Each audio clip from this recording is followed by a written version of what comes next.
animal alive. Probably the penguin. And then No, fuck penguins. Penguins are horrible fucking animals. Let's take hockey out of it. No, we can't. Why? Because we can't. This is a hockey podcast. Yeah, we gotta at least take this part out of it because they are very cute animals. And even if we aren't a hockey podcast, and you could say that we're a movie podcast now, guess what? That March of the Penguins movie blows. Although Danny DeVito did play the Penguin in Batman. Yeah, he did. So who's Bill that? Kessel was once a penguin. Who's the bad guy? Huh? Who's the bad guy in all this? You. Why? Yeah, I still come out with you on top there. How? Yeah. We said so. Listen, penguins are beautiful. What animal is cuter than a penguin? The dog. Tyrannosaurus Rex. Naked mole It's rat. not an animal, it's a dinosaur. Naked mole rat. You just said Bigfoot. naked mole rat. Yep.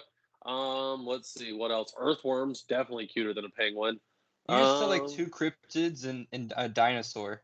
Hey, you know what? They're all real. So it's true. Verdict's still out on the dinosaur thing. Did you guys? I want to come off topic here real quick. Did you guys hear about the Tampa? So Tampa Bay won the Stanley Cup, but we're gonna get that to later for a second. Did you hear about their parade? No. The boat Did you hear about the jet ski thing? No. What happened with the jet ski? Who died? Oh my God, Kucherov. He went flying off a jet ski, and he got hurt. He instantly shattered one of his legs, like from hitting the water. And he is on the IR. He'll be out all next season. He might be good for the playoffs, though. So, okay, makes sense. Is it bad if I'm going to say what I'm about to say right now? No, what are you going to say? Karma's a bitch. No. No, that didn't happen, actually. That didn't actually happen. Uh-huh. That was a bit that didn't land, I think. I thought it was pretty entertaining. I just don't think Shannudi got it, that's all. No, I thought it was funny. I also think it's funny how you pick Kucherov out of everybody.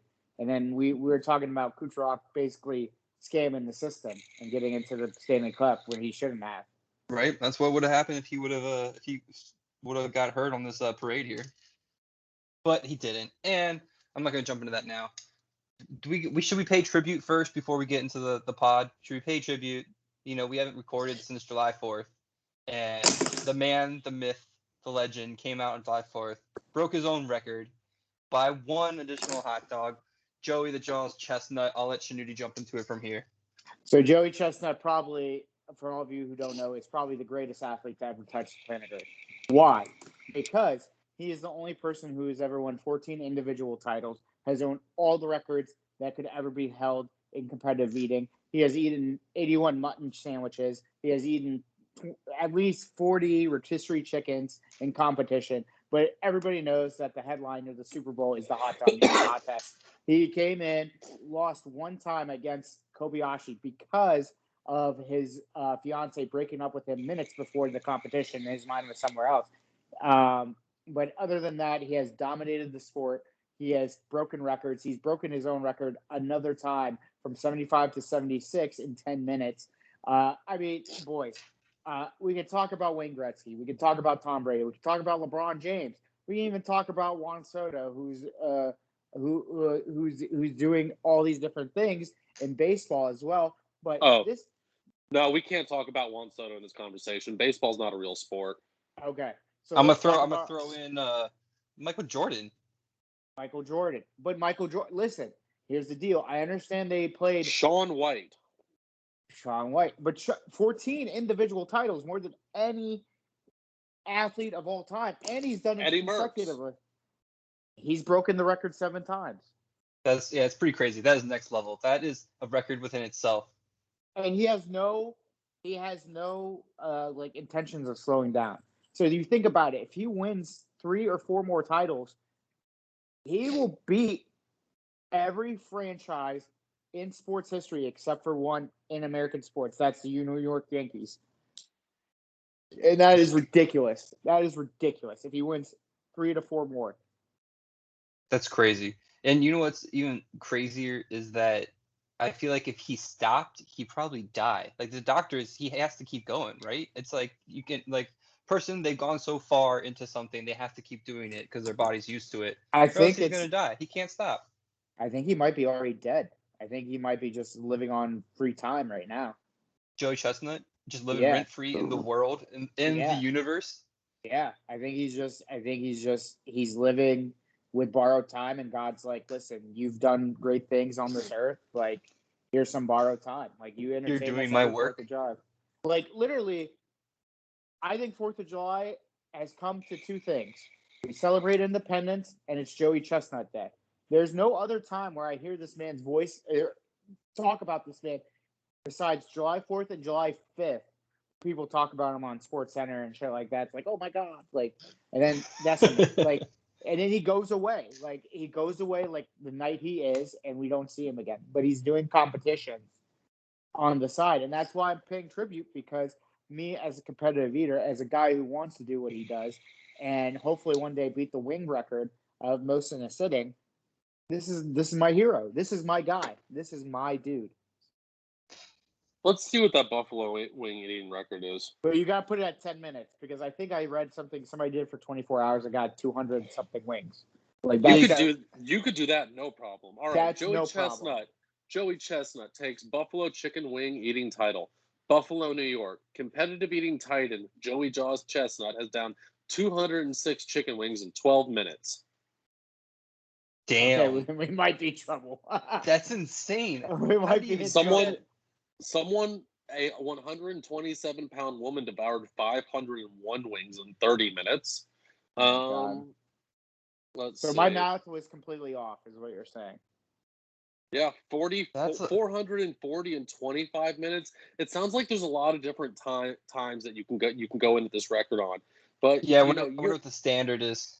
Yeah, you're not a sprinter, Shnuti. You're a marathon runner. Like, so we need 24 hours then. We need the 24-hour record, not the other ones. Well, someone did the 500 in 30 minutes. Yeah.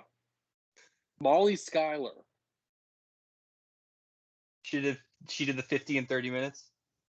501. 501 in 30 minutes. Yeah, Okay, but what about 24 hours? That's what we really need. I don't know if that's the thing. Let's see.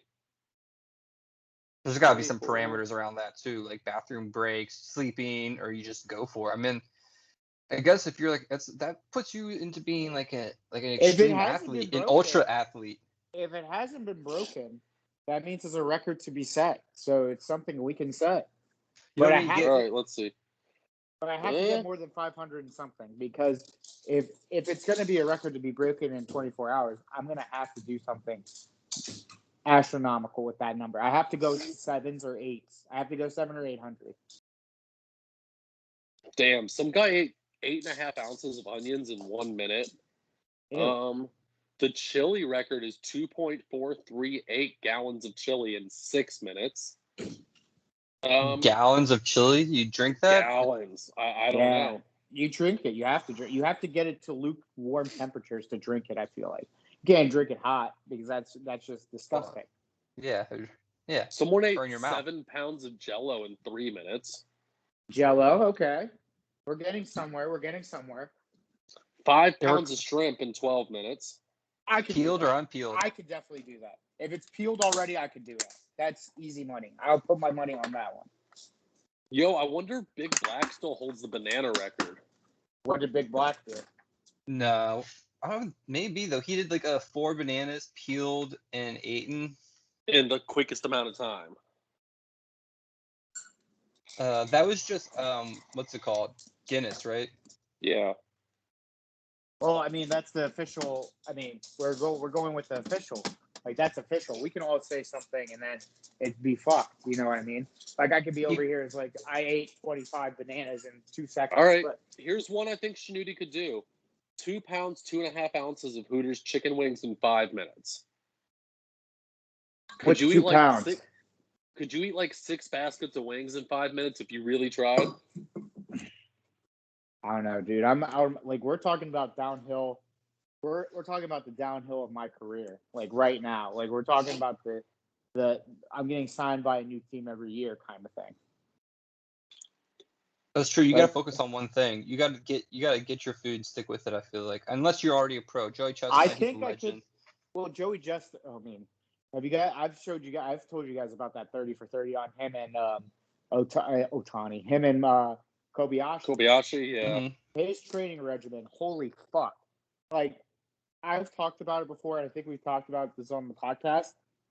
Like, hockey, we love. Football, I love. We love these different sports. But if we're constantly doing that for day in and day out, I feel like we'd be sick of it. And I feel like he's sick of eating food like that. I think he's actually just like, I have to do this because this is what I'm good at and this is my job and I'm going to fucking have to do this. Like, think about it in a sense of like, you're pushing your body to a limit that I don't think it was intended to be pushed. Like, ever. Yeah. Do you think he's to a point where he just doesn't enjoy like having a meal? I think Where he's that's like, the I thing. fucking hate food. I think he cannot have a regular meal because I think in his mind, if he has one regular sit down meal with anyone, it fucks It's up over. his regimen because he has to keep the speed up, he has to keep the jaw strength up, he has to keep he does sit ups and swallows air so he can expand his fucking stomach. Like That he sounds like a comes bad up, idea. like swallows legit air, and I'm like, dude, Jesus Christ! And then Like, he does I would throw up if I did that. Yeah. Like, immediately. I'm pretty sure he has thrown up. Swallow a few of these beers though. I can do that for sure.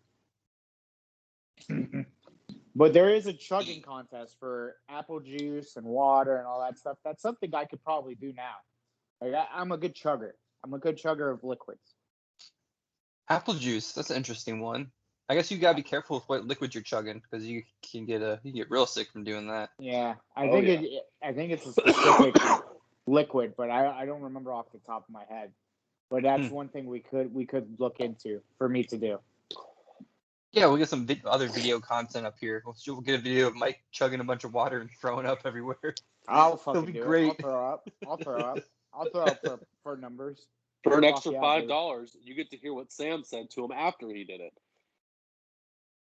And I think we all know. I think she ate a cookie.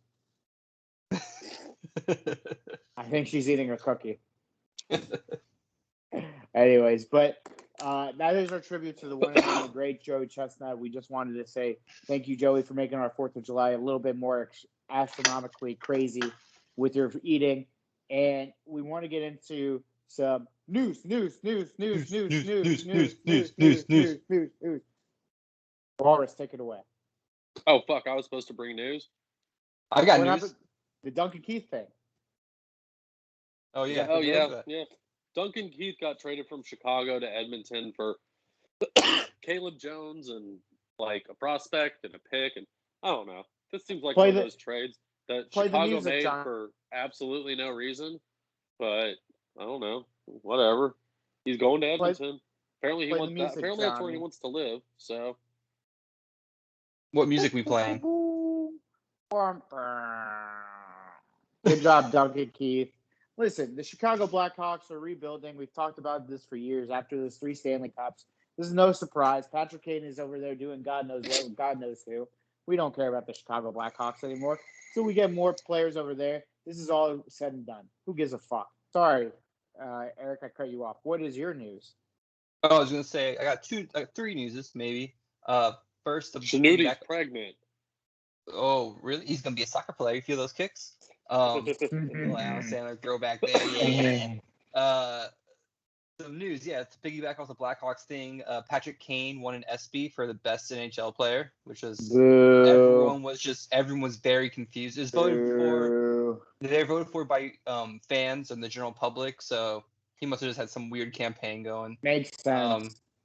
Pierre Maguire will not be on the TV anymore. He took a player development position with the Senators.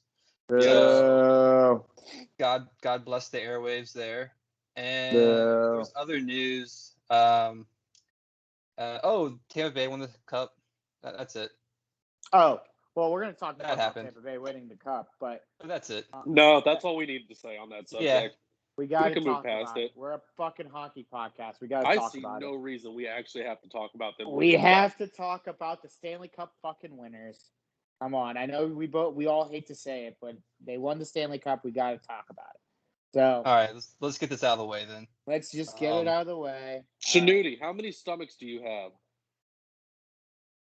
Stop changing the subject, but 2. 2. Cows have 4. You need to catch up. Well, I'm not a cow. All right. And cows also shit 15 times a day, so you need to take the number of times you're dumping a day down, too. Wait, they shit 15 times a day? Yep. Why do I have to take it down then? Because you're shitting more than a cow. Oh.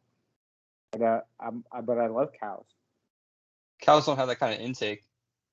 Cows don't have that kind of Cows outtake. spend all day eating. That's all they do is they eat grass all fucking day. Do I have to eat grass now? Have you tried eating grass before? So the Stanley All Cup right. winners. Yeah, come on, Zach. I know you don't want to talk about this. Let's get it over with so we can talk about Sam Jackson. I know what he's trying to do. All right. I've eaten grass and insects, yes. So, since the last time we talked on this podcast, somebody here said they would get gentleman sweep, a.k.a. me, because all Tampa wanted to do was win in front of their home crowd, which they did. I see why we're talking about this now. And guess who won the bracket? I did. So me, King of the Hill, King of the North, news, pickle party will prevail. That's it. That's all I wanted to say. I fucking won the bracket. I fucking won the bracket. You boobs. You let this guy win the bracket. You idiots. Morons. No. Idiots. Well, morons. Idiots. You did get that right. We did let you win the bracket. We let you win. No, don't say We that. I'm knew, a five-star we knew man. we knew our leader needed it. We knew you needed that win. Five-star man. God, golden God. Where are my tools?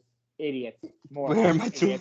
Well, that's it. That's really all you wanted to talk about. All right. No, honestly, good. I mean, Yeah, Zach's we can move right. past it now. Good, because we got more important shit. Zach's right. Here's the difference. Here's the reason why I brought it up. The real reason. They really there is an asterisk to both their Stanley Cups now. I don't care what anybody says. They won in the fucking bubble. That's an asterisk. They won because of this fucking bullshit of cap manipulation bases. Yeah. So I don't know if you could give them these two cameras. Circumvention. Poor Carey Price. I mean, I wish he had some help because God forbid this man could, like, what else could you have asked him to do? Score goals. Like, that's the last thing he could have asked for because, like, he really did everything. And then at the end of the day, Tom Brady is also the Antichrist because there's a thing going around that says every state he goes to, teams around him win. So he was born in San Francisco. The 49ers and the Giants won all these different World Series and Super Bowls. He goes to Ann Arbor. That's when the Red Wings started their big dynasty run. Then he goes to the Patriots, Boston, Bruins, Celtics, them, all of them. He comes to Tampa Bay, wins a Super Bowl, 2 Stanley Cups, and Tampa Bay Rays went to the World Series. So he's the Antichrist. Congratulations. We broke the code. Tom Brady needs to get shot in the head. Don't do it, though. That is a hot take. Very hot. That's not a hot take. Until I saw that fucking graphic, I'm like, he is the Antichrist. It was all pieced together, huh? Yeah. Well, you know, his wife practices witchcraft, so maybe that's why. She's also very hot. What's the name? Giselle. Yeah, she practices witchcraft there. I think she might gives Tom Brady stones and stuff. Yeah. Kidney stones. No, I think no kidney stones because I think it's because he doesn't eat acid. Because he's so pliable. He doesn't eat strawberries. He doesn't eat strawberries? No, he doesn't eat a lot of weird stuff. He doesn't eat tomatoes because they're acidic. He doesn't drink alcohol. He doesn't do any of that shit. Or wait, he maybe drinks alcohol. I was going to say, he drinks alcohol. I saw those videos after he won the fucking... If he doesn't drink alcohol, he's got severe problems. Because he's got vertigo or something like that. He doesn't eat vertigo. Jesus. Hey, he was falling all over the place. No, he was. That was definitely. Maybe he doesn't drink alcohol that often. There you go. I think that's what it is. Yeah. So, all in all, congratulations to the new Stanley Cup winner, Tampa Bay Lightning. We'll see the new format with the Kraken next year. We'll see who gets moved. Other than that, dude, whatever. Well, no, we know who got moved. The Coyotes are in the Central Division now. No, I meant like player-wise. Oh, okay. Yeah. I'll say Phil Kessel is officially in the Central. There you go. The Central Division now owns. Well, he is for the time being until the Washington Capitals trade Kuzi 1-1 for him. That's I would do it. I'd do it. They're going to have the contract signing at Ben's Chili Bowl, and Phil's going to eat so many half smokes that they actually have to widen the door to get him out. Oh, I like yeah. it. I like Yeah, it. speaking of which, where does Phil Kessel stack up in the whole Joey Chestnut thing? So he has to. Well, I think he's in the 50s, right? So he needs to up his game as well. I think Phil Kessel's a wild dog. It's like you get him on a good day, you use like a wild card, I guess. Get him Yeah, on a I don't good think day, he's pushing the hundreds. he's I one of think those. that- He's a love of the game guy, right? Yeah, Yes. I think he does it for himself. He doesn't do it for the accolades. No. He does it because he's hungry. He's like Wade Boggs. Wade Boggs didn't just drink all that beer to get drunk. He like did it because he was thirsty. So that's why Wade Boggs drank 70 beers on a cross country flight. Right. He was just thirsty, and Phil Kessel is just hungry. Also, we want to send our condolences and our prayers to the Columbus Blue Jackets who lost their goalie in a horrific fall. I know he was really young. Thoughts and prayers to him and his family. We are a podcast that does care about that stuff. Be careful on the 4th of July. I heard it was something about like a firework going rogue and stuff like that. So whenever I'm not going to speculate on it. Yeah, it was a firework related accident, but apparently the investigation's been handed over to the prosecutor's office. So we'll see what happens here, but it could get kind of messy. Yeah. I think it might involve something with the alcohol involved, and it's gonna be like a negligent thing or something. It's not gonna be good no matter which way it goes. Yeah. No reason to speculate on it, like you're saying, and Yeah. Anyways, rough times. Everyone be safe. Everyone be safe, but have fun responsibly. That's what we're about this podcast. Having fun responsibly. Do we consider Shanuti's eating habits responsible? No. Yeah, because we're feeding them. No. No one's forcing them. Nobody's forcing me, but I don't think it's responsible. I wouldn't say responsible is the key word here. If I was responsible, Christ, I'd be the skinniest guy in the world. That's what you say. That's what you think. No, I mean, I know. But would you be having fun? I would have zero fun. Zero fun having. Shanuti, I got another question for you.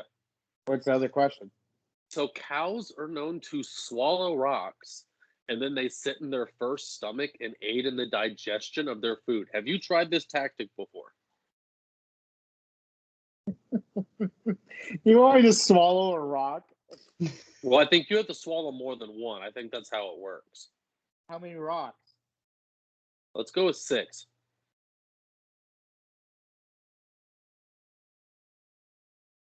I don't know, dude. I thought he was actually swallowing rocks right now. I was kind of excited. Dead air. Yeah, I can't see. The thing is, I'm thinking about it. That's the stupid part about this whole thing about swallowing an actual fucking rock. I don't know, man. No, I'm gonna go with no. Let's say no. I'm not gonna do that. I think we're gonna go all natural and try to do the Joey Chestnut way, swallowing air and shit. Yeah, he's an all natural kind of guy. No rocks involved. Rocks is like fucking steroids in that community. Yeah. You rocking over there, man? You rocking? Stomach's looking a little full, a little heavy. You rocking? I'm rocking. You can't be rocking with some rocks. Yeah, you're be kicking out. You get kicked out right away. Right fucking away.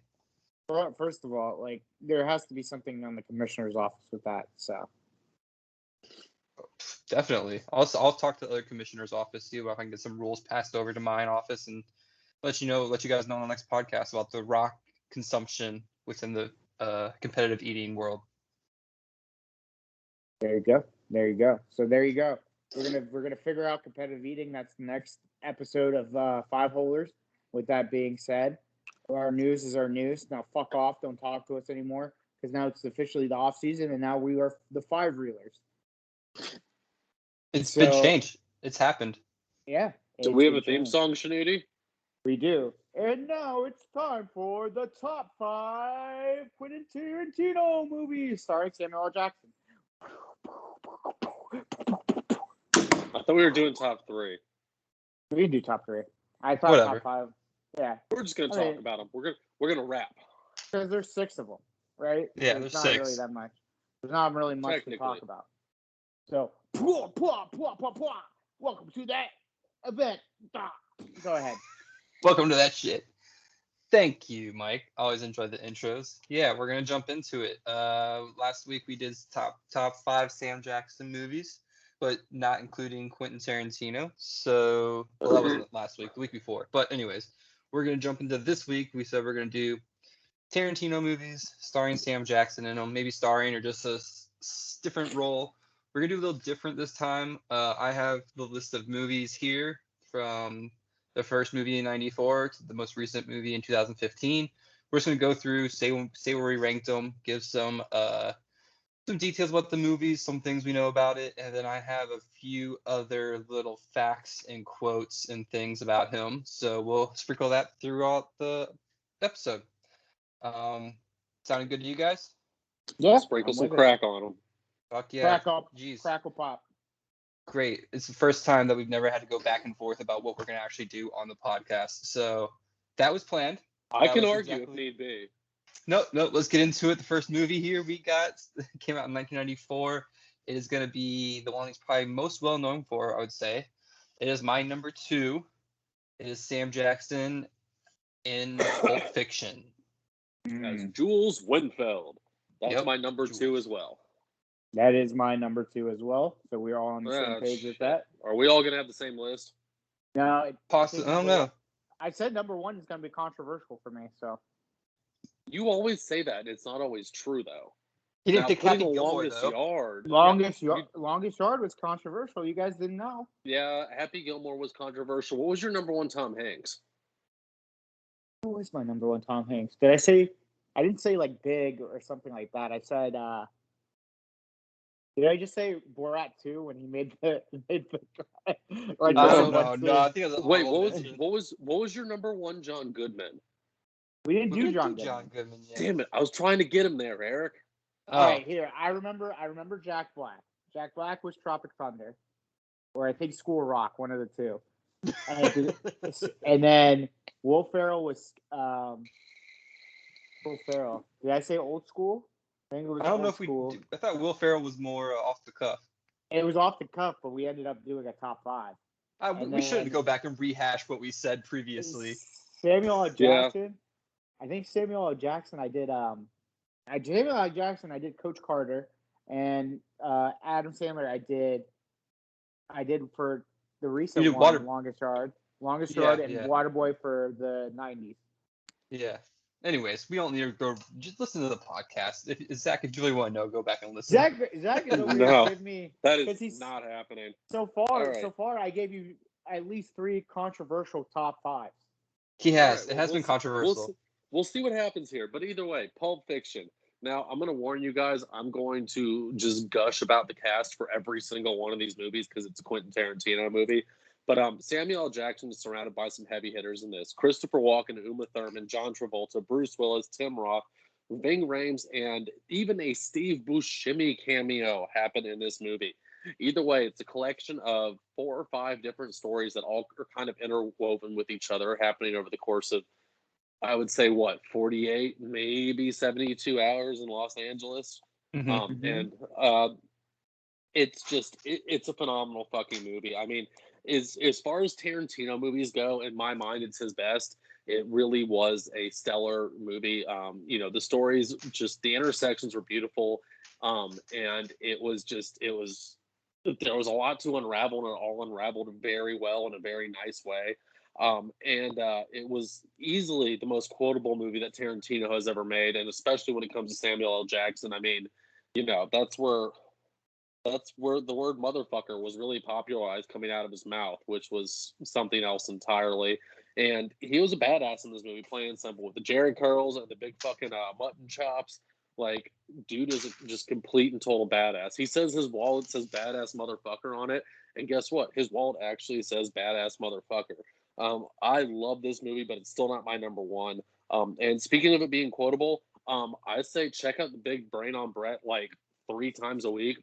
Sometimes to other people, but primarily to myself. And I think people get it like maybe 5% of the time. So I got that going for me.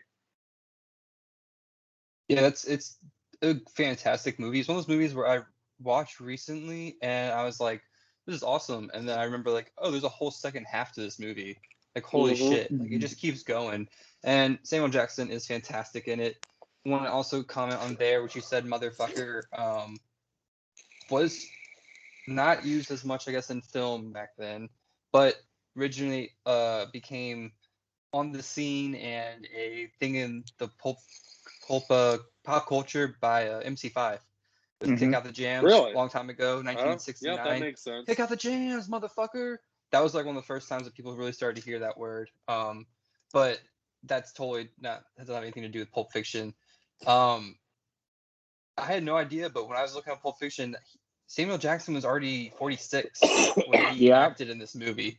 Yeah. He was not- did he was not a 3 or young 4 guy. movies after that a year, but he's really late bloomer coming into the game. Oh yeah, I mean, you talk about people who come into their own when they're old. I mean, Harrison Ford, Samuel L. Jackson, all of them came in their late 40s, late 50s, or early 50s, and they still been killing the game. You know what I mean? Like, Yep. it's not nowadays when people are discovered through YouTube or the internet and shit like that. People have to actually, back then, actually had to do stuff like Broadway shows and go to LA and actually do things. Like, you're never going to just be discovered out of your asshole. So. Yeah. No, And definitely. I'll say that's- one thing I want to point out about this came out within just a few weeks of Jurassic Park as well, which was another one of his first big movies. This movie and Jurassic Park were really him stepping onto the scene as an A-lister too. Like, it was a big year for Samuel L. Jackson to come out, and like, this is what took him from being the stand-in for Bill Cosby to being Jules Winfield and turning into an A-lister, like, without a doubt. I was just gonna say the same thing. This, like, that the role in Pulp Fiction, Jurassic Park was great, but is an amazing role. But the Pulp Fiction role cemented him. You'd still walk into any mall, go to any Spencer's Gifts, and you'll find a fucking Pulp Fiction poster. No doubt in my mind. And a wallet that says "badass motherfucker." Yep. And a wallet that says "badass motherfucker." No doubt in my mind. Yep. And I would say 60% of the people in that mall would understand what that meant or where it was from. Even just the Exactly. graphic of him and John Travolta holding the guns in Pulp Fiction is iconic. It's been ripped by so many things. It's a cultural phenomenon almost. It is. Yes. It On is the note of definitely him and embedded. Travolta too, him and Travolta were amazing together in this movie. They had great chemistry. Tarantino can make a multi-season, TV series about their daily lives, and I would watch every second of it and be happy to do it. I'm with it. I'm with that because that movie, like you guys said, defined a lot of different things and probably defined Quentin Tarantino's career in the sense of, like, I'm here to make directing movies. And that's why everybody got their balls.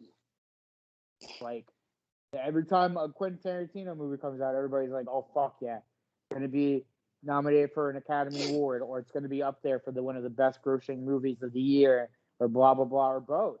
So it's like, I mean, Pulp Fiction set a stage for all those actors and Quentin Tarantino himself.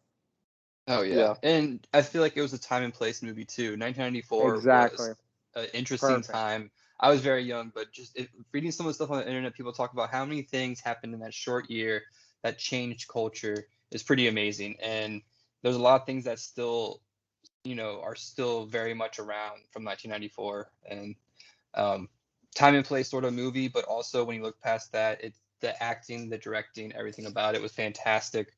Nice, good, long movie. Throw it on a rainy Sunday or some shit and enjoy it if you haven't seen it. If you haven't seen it, I'd be very surprised. But if that's all you guys have to say about that, we'll move on to the next one.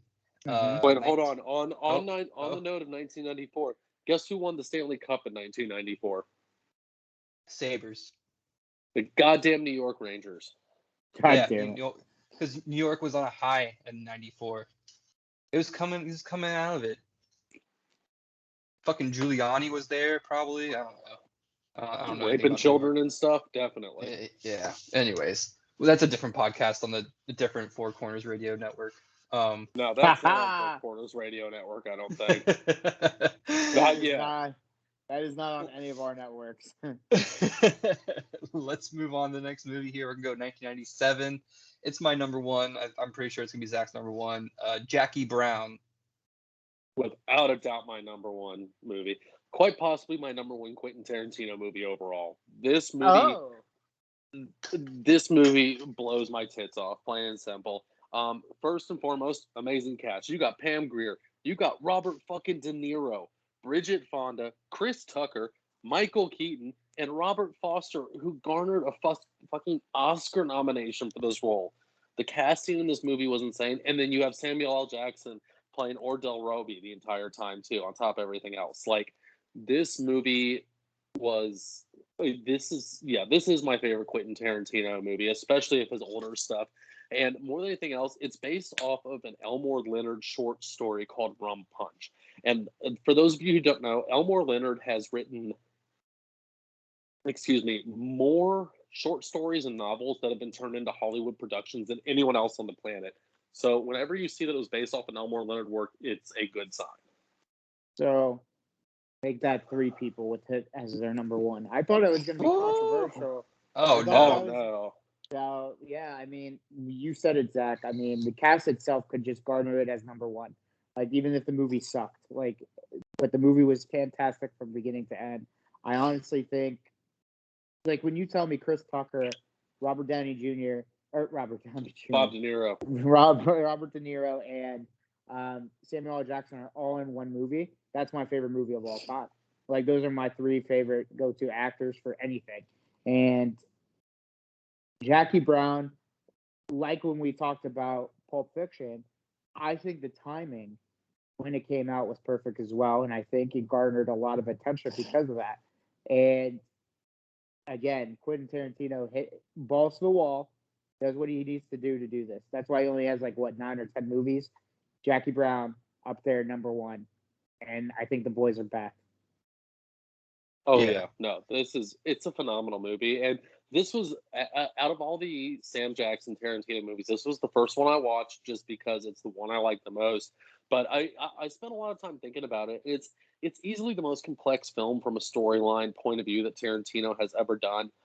It's all one plot, but it feels like 6 separate plots all at the same time. It's really weird the way they kind of weave themselves within each other, and I think one thing that really contributes to that is the fact that, with the exception of one fucking scene, which is the scene where Pam Grier and Samuel L. Jackson and Robert De Niro are planning the quote unquote heist, which isn't actually what happens.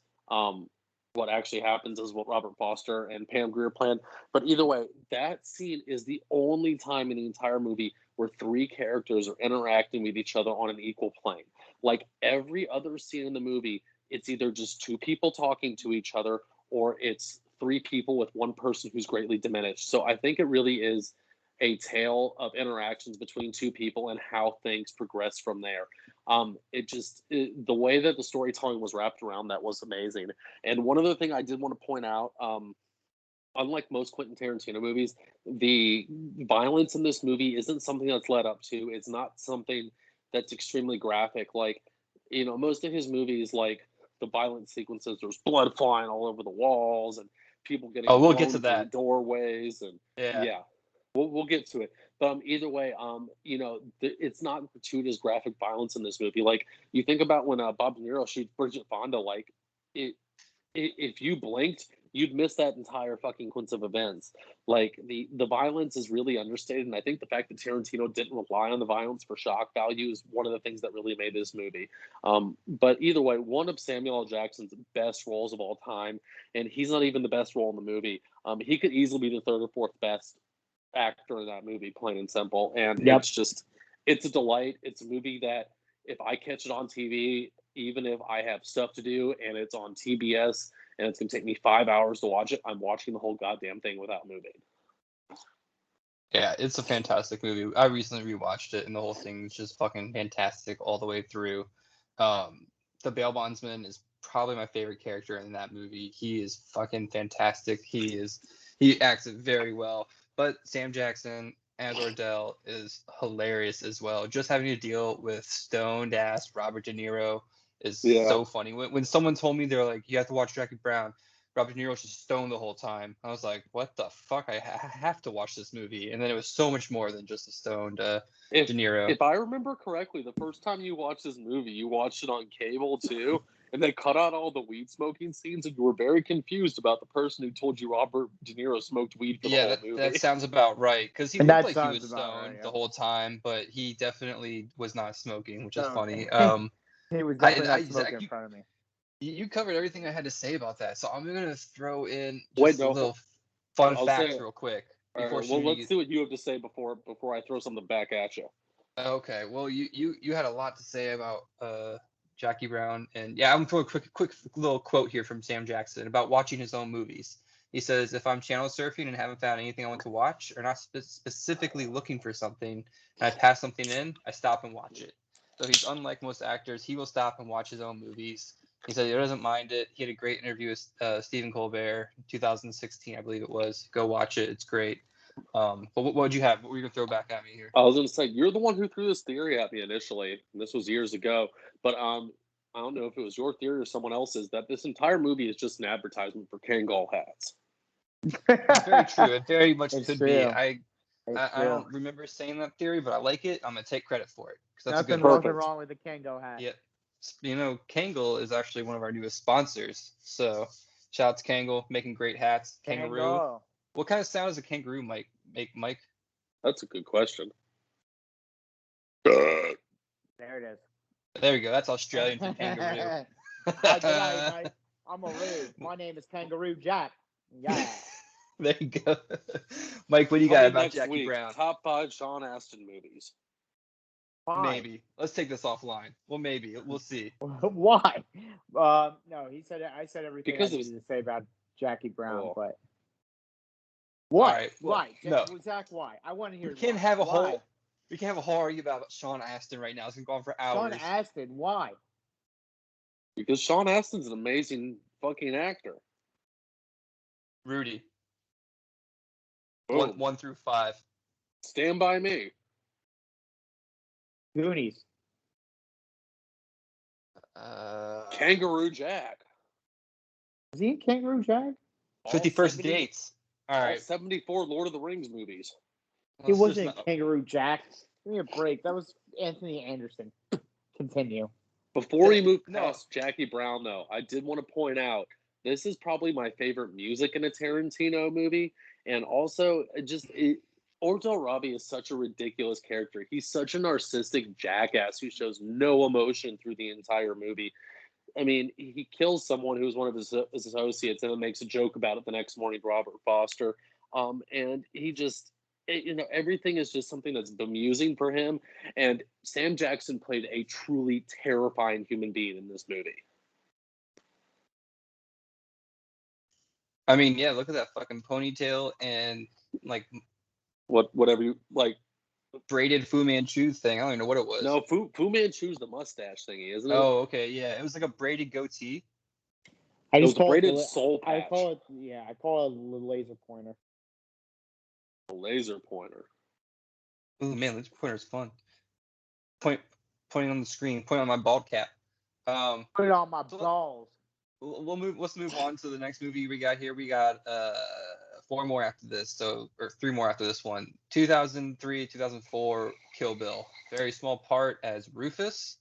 Do you guys have this on your list? Kill Bill. Not on my list. I had it on there as number 6 because I had Okay. to put something last. I had it as number 4 on my list. This scene is really great that he's in when he plays Rufus, Yes. because you wouldn't even recognize it as him, but the voice is like hands down that is who it is. There's a great theory that this is this whole. So if you want to get into it, there's a Quentin Tarantino theory that all of his movies exist in the same universe. Oh, God, And we're back to basically- the wait. Hold on. Does it exist parallel to the Sandler verse? It's part of the multiverse. The Definitely. Sandler verse. It's in there with the Sandler verse. But the Quentin Tarantino thing is that he is playing Rufus in this movie, but it's seen as he's Julius from Pulp Jules, Fiction. yeah. Jules from Pulp Fiction. And that's like, it's like him down in his life. He's this guy who plays the piano in this church and he plays songs and stuff, but that's people have tied it together that way. That it's a continuation from Pulp Fiction, his life, and then into Kill Bill. And I love that scene. I don't know, it's great. Pulp Fiction or Kill Bill, both of them are really good, but that scene, it's black and white. It's really weird. It's just, it's it. Like I said, if you didn't know it was him, you would just hear the voice, you would know exactly who it was. Yeah. If you were just looking at it without no voice, I probably wouldn't be able to pick it up as him. I don't know. I like the Kill Bill movies, don't get me wrong, but of everything Tarantino done, they're my least favorite, so it's not too big of a deal for me. But that scene was terrifying on many different levels. Like the juxtaposition of the bridesmaids and being excited about the wedding, and then the ultra violence that happened soon thereafter, like, was a very weird, bizarre thing. And like everything in Kill Bill, it's extremely stylized. Samuel L. Jackson's role is practically a goddamn cartoon character, and it's intense. Like I watched both the Kill Bills on like Thursday last week. I don't remember when I watched them. I watched them in the past week here though, and they're so intense from beginning to end. It's so much to fucking deal with. And I do remember though, the first time I watched the second Kill Bill, where she goes to the monastery to study with the kung fu master or whatever it is. I torrented a copy that didn't have subtitles, and I was so fucking confused as to what the fuck was going on for that 45 fucking minutes of the movie. And you never know, because you just think Tarantino didn't put it in there or something. Exactly. I was like, oh, this is a Tarantino tactic. We have to read their emotions and the way they're positioning themselves. Yeah, but blah, no, blah, there's blah. actually subtitles. Yeah. The only reason I have that on my list too is because I haven't watched two of these other movies, and I'll probably get some shit for. So you're about to, don't worry. Yeah, we'll move on to the next one. Mike, you said it wasn't on your list there, was it? Not at all. I kind of forgot I kind of forgot that he was in it. Yeah, right. I know you. I mean, like I said, you wouldn't catch him unless you remember that. We'll move on to this next Tarantino movie though. 2009. He was uncredited as a narrator in *Inglourious Basterds*. Yes, very briefly narrated that movie. There wasn't much narration in it. It was just the scenes of them preparing the film to burn the Nazis alive. And was this one of the ones you've seen? Yes. Eric? Okay, cool. I'm glad I didn't just spoil that for you. But either way, that movie was in 2009.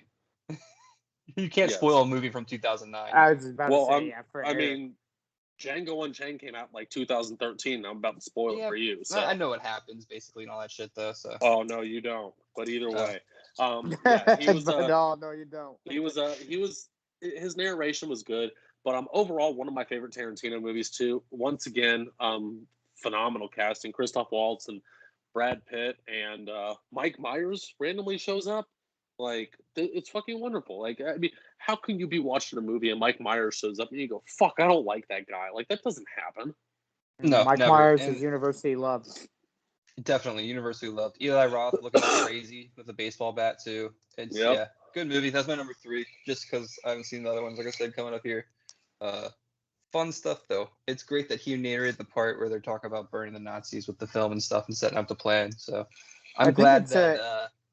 Perfect casting right there. That's perfect casting. Yeah, I'm gonna say it's a good pull by Tarantino there. I wonder if he had one thought in mind, and it was Sam Jackson. Sure, you didn't make your list at all? I came in at number 5. Number 5, nice. Yeah. Well, we can move into the next from after that. Yeah. It's there's a lot to pick from and a lot that I haven't seen, but that's just how it goes. We're gonna move to the next one here, 2012, to Django Unchained. All right. Well, since you haven't seen this, Eric, I'll kick this one off. Once again, phenomenal casting. You got Jamie fucking Foxx, Christoph fucking Waltz, Leo fucking DiCaprio, Walton fucking Goggins, Russ fucking Tamblyn, Bruce fucking Dern, MC fucking Gainey, and Jonah fucking Hill, of all people, are in this movie. Right. So it's phenomenal casting once again. Sam Jackson doesn't show up until halfway through the movie, but he plays a very entertaining character. There's a line in there that I'm not going to repeat because, frankly, it has very insensitive language in it. But it's extremely funny, to say the least, and it's it's a funny movie. But Sam Jackson's character is hilarious throughout. Christoph Waltz and Jamie Foxx both absolutely destroy their roles in this movie. They're in it from the get, and Leo, Samuel L. Jackson, and Walton Goggins do as well. Once again, Samuel L. Jackson is a short-lived role. As I said, he doesn't show up until halfway through, but he plays an important role in moving the plot along, which you'll see once you actually watch the movie. But either way, there's he's kind of the linchpin of the last third of the movie, and it's just very entertaining the way everything goes down. But at the same time, not that special of a role. It wasn't anything challenging or crazy for Samuel L. Jackson to do. It wasn't Jules Winfield. It wasn't Ordell Roby. But at the same time, it was a good role for him, but it wasn't the meatiest role. And the one Quentin Tarantino movie he sings in, and he sings beautifully. So what more is there to say? Get out of here. God damn dog. That's perfect timing. Yeah. Fuck. Yeah, what Zach said and more. Because Jesus Christ. That dog is attacking you. It just wants to play now, dude. You're doing the wrong thing. Yeah. There you go. All right. There you go. We calmed him down.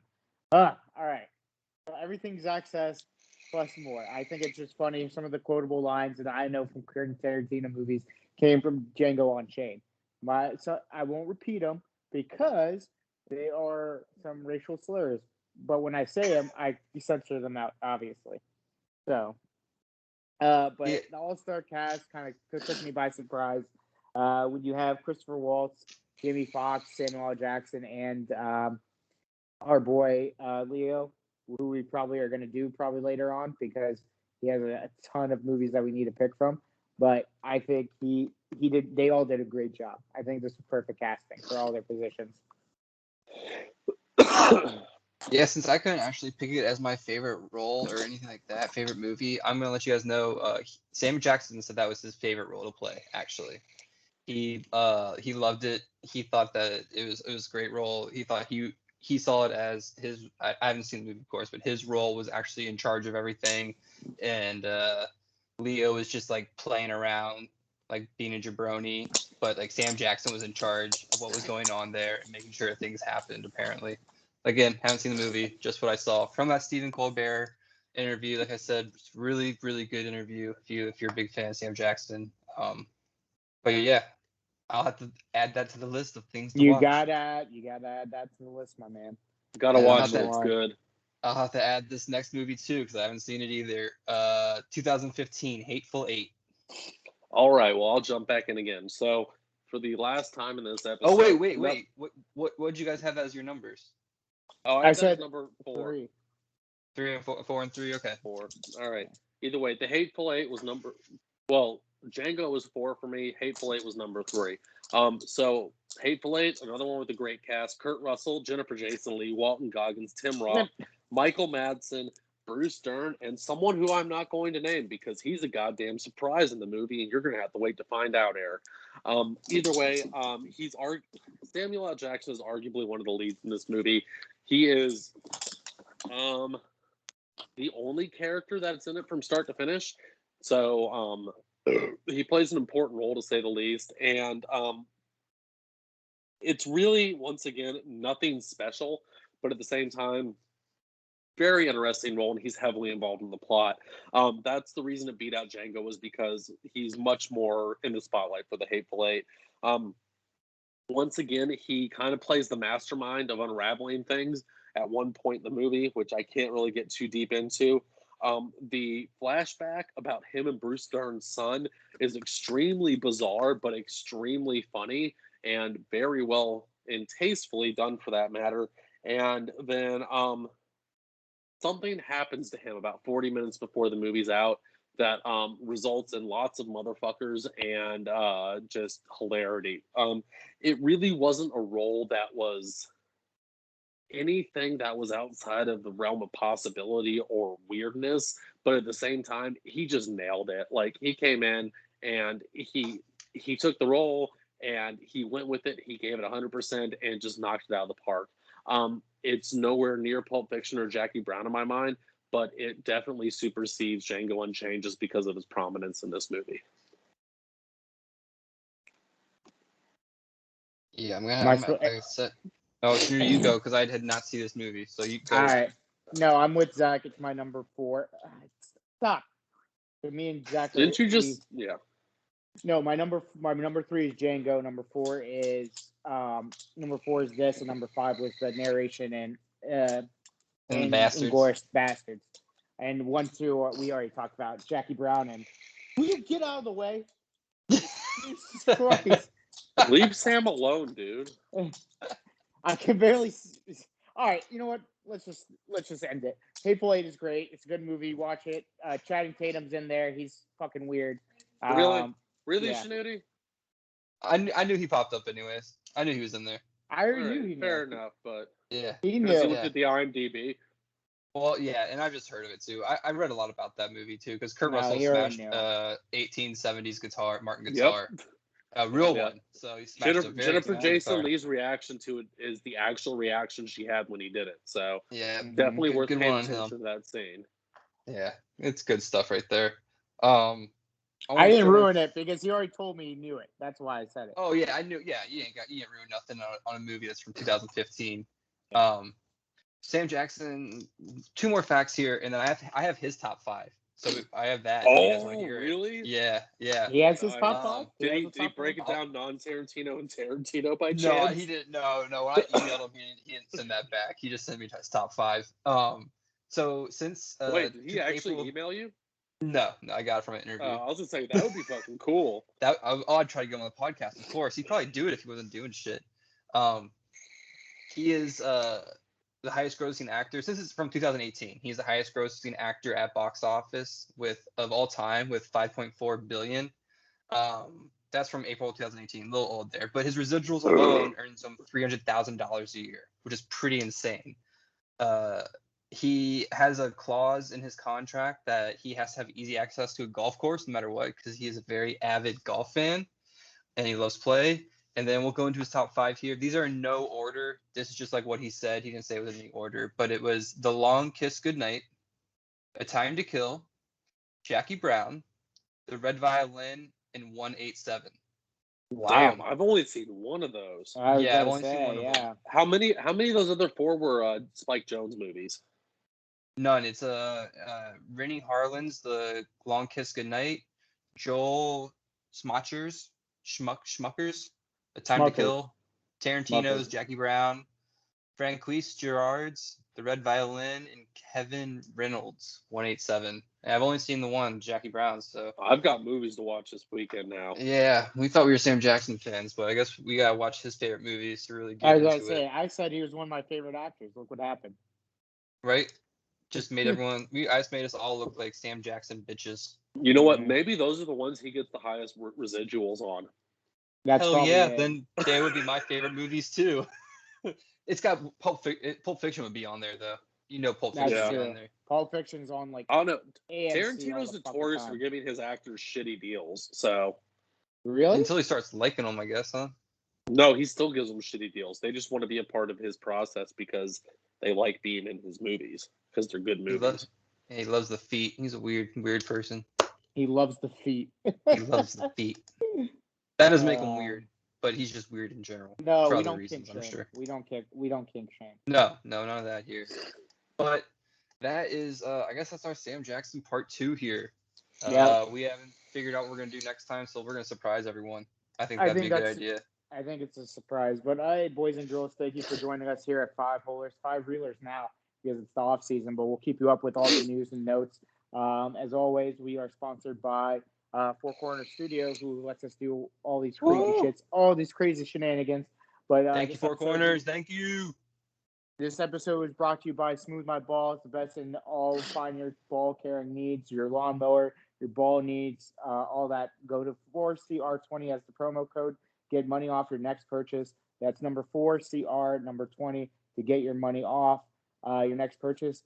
I am your captain, the man that will right the ship all the way to the Stanley Cup. Maybe not like the Tampa Bay fucking Lightning because I'll do it with class, do it with actually honor and integrity because I'm a 5-star man.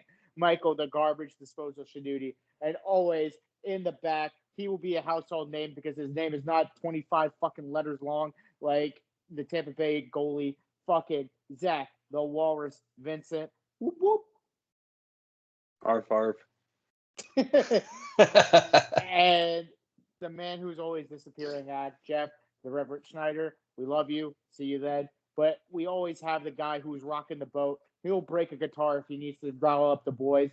Eric, the Red Falcon, Vincent. Caw-caw. And If we're just doing animal sounds. I guess we're just doing animal stuff. Roof, roof. Meh, meh. Take us away, Zach. Why go bar down when you can hit the 5-hole? Aim low, motherfuckers. That's our show.